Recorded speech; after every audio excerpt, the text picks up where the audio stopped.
This is a CRX 1.6 VTEC fuel pump. As you can see, it's actually still got the original pump unit in there. And what I'm going to do is adapt it to run AN6 feed and return. So at the moment you have got the standard banjo bolt fitting, which I believe is an M12, but I'll put up on the screen what it is. And then you've got the feed, which is just this pipe. So someone's just cut it off and sent it to me, so I bought this second hand. And what I'm going to do is you can run an adapter which goes from that banjo bolt fitting to AN6 male, and what you can't do is really adapt the return, so it means on my car at the moment I'm running a little adapter that goes from the braided or braid or nipple, whatever you want to call it, to this little, it doesn't finish in like a cut off, it obviously finishes in a barb, that's what you call it. So I'm running a little barb to fitting on the AN6, which goes to a bit of unleaded fuel pipe, rubber pipe, and then to this, but the problem is over time that will degrade. So what I'm going to do instead is going to fit a return in there. Now I need to strip this all down so I can actually do some cutting. I obviously don't want any crap getting into this assembly, so I'm actually going to take everything off it and I can. I'm probably going to leave the electrical connector on there because it's very hard to remove these and it's not worth breaking it. First thing I'm going to do is take off this little electrical connector, and that's with a little flathead screwdriver, and you can just poke in here this little hole.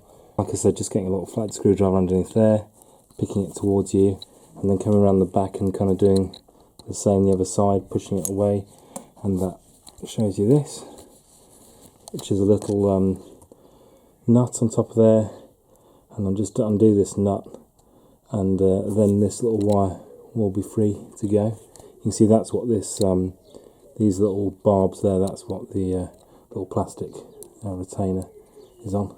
So again, this little barcode tool, using it again on the 7mm, and I can just undo that and take that off there. The little connector off there, and I just put the nut and the little washer back on for safekeeping. The next thing I want to do is take this fuel pump off. So you can see I've still got an electrical connection here, but I'm not going to mess with that until I can turn it around a bit.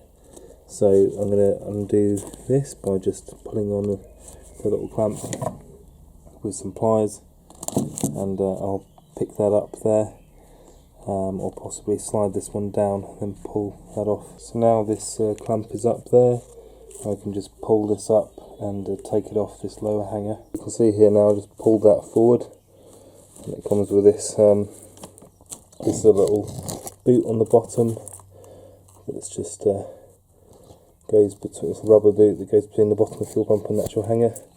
So that's all out now, and then I can just spin this fuel pump round a bit and take off that little electrical connection, which is the same as the positive terminal. Just a matter of getting underneath here, so that's one side done, and go around the other side and just pull this plastic away. Backed off this little plastic connector, and then you just got a little 8mm nut that holds the connector on. The only thing holding the fuel pipe and the fuel pump onto the assembly is actually the pipe itself.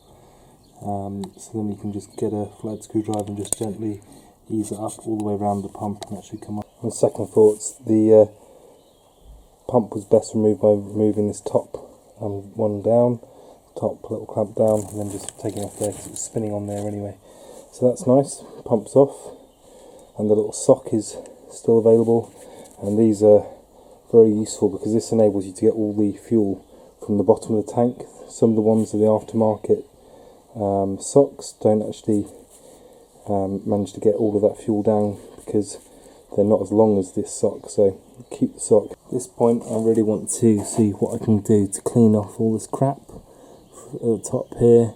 So I'm just going to blast that with some brake cleaner and just see if I can't just make this look a little bit nicer than it does at the moment. So I cleaned all the grime off with some brake cleaner.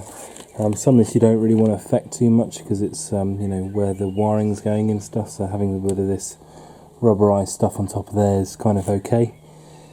But you can see this is the return. I'm just using a flathead screwdriver and just scraping off the crap around there because that's what's going to get cut off. and that's what I'm going to put the bulkhead fitting on. The other thing I'm going to do is probably take this 17 head banjo off, and just because I think the bulkhead fitting is quite big, and therefore this will probably have to get cut down as well, and I'm not using a banjo anyway or the stand line, so it doesn't really matter, I don't need that. So I'm just going to take this banjo off with 17mm. Tiny blast to the impact, just knock that off. So that's available to come off now. So that's off there now. What I'm going to do is, again, just try and take some more of this crap. It's very loose, so it's easy to do. This, I guess, underseal or whatever's on there. That's it now. I'm pretty much ready for some modification. So I'm going to cut this little ear off here at least, and then cut this pipe off, and then figure out what I'm going to do to get the fuel returning back. I could just leave it to run down. Obviously this pipe is going to have to come off as well, but if I could somehow adapt or make use of that I will, but I don't think I will be able to because I've got this AN6 fitting for the bulkhead there. So you can see this is the fuel hanger. It's now been adapted. I didn't actually do the work myself. I've got someone I know to do the work who's very skilled. As you can see here, I've got an AN6 adapter here. It's kind of been Frenched in place, or however you want to call it. You can see it's a very nice job. So that's just ready for me. I was going to use a bulkhead fitting or something like that, but how he's done it is actually a much better bet. So I've still got my banjo fitting there that goes to AN6, and I've got that, which is good. And then, because I'm thinking about how to get this whole thing ready, I've also got the Walbro 255 litre per hour pump, and I think I should check it works. Obviously the best way of doing this is with some fuel, but if I just kind of do more of a Mickey Mouse test to see if it works at all, I can just get out this packaging. So I've got a little Milwaukee battery to pigtails here, and what I'm going to do is basically just touch this on the terminals. So you've got positive on my right hand side there, negative on the left hand side. So I should just be able to put these in here and see if I can get it running.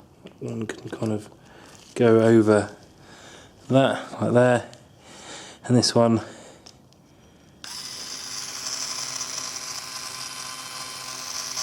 won't run it too long. Obviously you can see that's working. Obviously I don't know if it's sucking fuel yet, but I can certainly I think it might. The next stage I think would probably to be put a big long end on here and see if it would actually flow any fuel, but I think it probably would do, and that's nice. So I've got a 255 litre per hour pump. I have this now, which is all ready, so what I need to do now is adapt this here onto this and see if I can't get it working. These are the parts I've got. I've got the Walbro 255 litre per hour pump I showed you. Obviously not going to be using the old pump, but I'm going to be using the sock. You can see the orientation of the sock is like that, with the little locator on the back there. If I had this one, which came with the kit, locator on the back, you can see the angle's wrong, and also it's not pointing down, it's pointing up for some unknown reason, so you can't even use that, so that can just go back in the box. What I've also got is this. This is actually a connector for a Skyline for some reason, but the Walbro connector, the fuel pump in here. You can see this connector, I'm not going to push it the whole way in, but it just goes in there. Final thing I really need to do is snip off these ends for the OEM pump, snip off the ends of these, and then marry those all up so that I have the Walbro connector in there, and then going out to this OEM type connector up here, which I'll probably end up modifying. I'm not sure which one I've got in the car, but I think I modified it anyway because I've got the MC2 wiring in, but that's fairly easy. I can just deepen what I've got here and swap the connectors. The main thing is I've got the wiring out to the other side without messing around too much. So the first thing I'm going to do, I think, is snip these ends off, work out roughly how long this is going to want to be, and start mocking this pump up on the pump hanger. To remove the sock, there is a little washer kind of thing which holds it on, and all I'm going to do is be careful and just pull it up with a little screwdriver. I've got a tiny little flatted screwdriver there. Go around the sides and take that off, and I can take the sock off out now with this. Get a little washer out, set that to one side, and then this will come off. Disaster struck. I think I realised why I placed this back in the box now. You see here I haven't got the little nipple, that's been snapped off, which locates that little ring, and that means there's a chance that the sock comes off the bottom of the pump. It's a bit of a slim chance, but that's a bit of a pity. That's why that's not being used. Again, this is a while since I've had this pump in my hand, so obviously forgotten that. Either way, I can get another pump, or I can figure out a way of attaching that so it doesn't fall off. You can see there it's kind of snapped the little nipple off there. I can get everything mocked up though, and either get another pump or figure out how to attach this and get all the lengths right and everything, and I think I'll just carry on doing that. You can see here the little rubber foot goes nicely on the OEM one, and you've got much less space to mount it on here, so you end up having to trim this quite a bit. So I've got a little bit to trim off there, tiny bit, and a bit off that leg is which bits we have to trim. There's that bit there, a little bit there, and a little bit off this leading edge. So there we have it. It's a little bit trimmed, and it's fairly well seated now. Bear in mind this whole thing's going to be squished up into the end of the here anyway. With the sock in place, you can see there's a bit to take out of the inside there so it can sit flush. It's a little bit I've nicked out. See how it fits now. It's about as good as I can get it. Let me just show you how much, using the knife to cut it out. That's kind of how much. But just basically keep on trimming until it fits nicely, and then I'll put that on the hanger and show you. It's about what it will look like. Now I just need to sort the electrical connector out, and obviously put this little bit of rubber fuel pipe which goes to the feed and out of there. So I'll just deep-in this first. Don't know if this is a standard connector for the Skyline or not, but might be useful if I have a Skyline someday.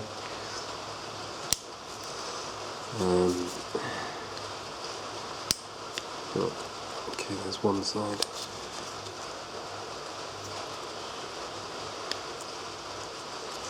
There we go.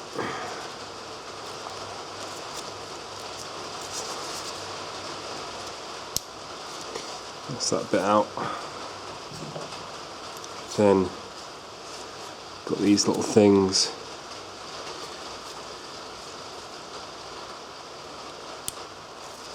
Should have got to deepen that, yeah. And then just shove this down the back here. Okay, this is the Walbro connector and the two spades, or whatever you'd call them, connectors. And then this is obviously the earth, so this goes to the body of the of the hanger, and then that gets earthed back to the car's wiring. And then this is the power wire, so I'll just come in and just snip these two off. These two connectors are off now. Just slide this little plastic thing out, and this other little plastic thing out. I won't be using any of these bits. Okay, I've left them as long as possible, and then I just need to figure out how long this needs to be here. I'll strip back the wiring, and then I need to consider what connector I should use. So I'm finally back to it. I've got this connector, which I think I showed you, which is a Walbro connector for the fuel pump, which will be here. I just need to grab the fuel pump out of my tank, but that won't happen yet. But I think I can still put the connectors on here, because I'm trying to figure out the best way of connecting it. So what I did was I got some connectors, sat them in fuel for probably a few months now, with the little ends on as well. What I'm doing now is just going to undo this, and I'll show you the condition of them to see if they've been degraded by sitting in fuel for ages, because of course, this being in the tank, I want to know that whatever I put in place won't just break down after being exposed to fuel for ages. Right, this is what the items look like before. So just, these are for motorcycles apparently. You can see here, of course, there's been a bit of a colour change to them, but there's nothing wrong with this. I mean, it feels the same pretty much, hasn't gone brittle or broken down in any way. Same goes for this one, it's just a different shape. And these, I mean, it's taken a bit of the shine out of them, but you know, it's perfectly good. So that's great news. Of course I'll use new ones, but it's just nice to know that after 3 months sitting in petrol, something like that, there's no issue with it. So that's good news. That means I can cut these connectors off, place these connectors on here. Step one is obviously get the little insulation thing on there, bend over the first bit, then bend over the second bit, then bend these bits just to hold onto the wire. So that's bent down nicely, and then just bend these tabs over so the wire can't go anywhere. So that's all nice and neat, and you can just get this little cover thing, slip it down from there, and that's done. I'll just do the same to the other side now. This wire's a bit short, so instead of trying to put that on there, you can see the length's a bit long. I'll just put it in like that for now, and then I'm going to slip the whole thing backwards afterwards. But starting that now before it's on is going to be much easier for me to slip the cover back. Again, that's all done. I can just pop this thing back. Now for the Walbro connector, I think I'm just going to do it as long as possible, because it'll give me more options in terms of where to run the cable. So I'm just going to snip it off the end and just put the male versions of these bullets on, and obviously with the insulation pieces on. Just got it in the soft jaws, barely in there, but got the little insulation piece in. I'm just going to place these little male bullets on. So there we have it, it's all done. And then just a slightly obvious point of which one's the ground or negative and which one's the positive. So this, obviously, black cable goes to the body of this, which obviously gets earthed here, and then this is the earth, so black is going to black, and the red, which is the power line, follow that, goes up here, goes to this cable here, and that's clearly the live or positive. So it goes red to blue and black to black. That's all connected. You can see these sleeves go over the male part of the sleeve, so it's really kind of nice finish. Now I'm just waiting for my fuel pump, and I'll only actually have that once I've taken out the vehicle. But this just gives you an overview. So we've got electrical connections sorted. I'll probably have to change some of these connectors, I'm not sure yet. I can't remember exactly what I did inside the car. I think I might have changed them so that it might just run, but I just need to remember that one. And then, yeah, we've got our AN6 feed, which is this one. So that comes out and gets replaced by just an AN fitting I've got, and this is the AN return, which the fuel falls down that pipe and returns back into the tank. So it's quite a nice little solution. I can take this off here now. Right, I found a crush washer, copper one, that go on there like that. And this won't be the final thing, because I think I've managed to gall this one a bit. I've had it for a while. I'll get the other one off, but this just gives you a look at what it's going to look like. So 2 AN fittings, all electrical connections, and that is going to be great. It means I've got Teflon at AN6, the length of the car, no normal fuel hose, and should be, fingers crossed, leak free, and also it won't smell because it's got the Teflon lined fuel lines. There we have it.